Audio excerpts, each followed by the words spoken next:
Oh no, winter break is coming. The kiddos are going to be home.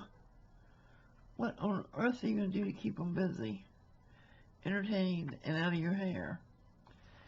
Follow me on this series, and I'm going to show you how you can make entertaining books, journals, art books, glue books, whatever you want to make, out of old magazines.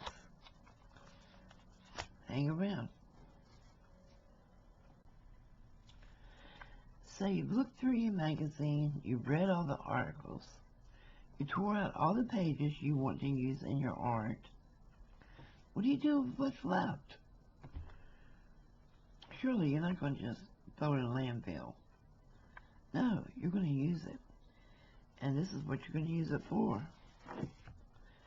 You're going to make an entirely new journal, or art book, or glue book, or whatever you want. And I'm going to show you how I do mine.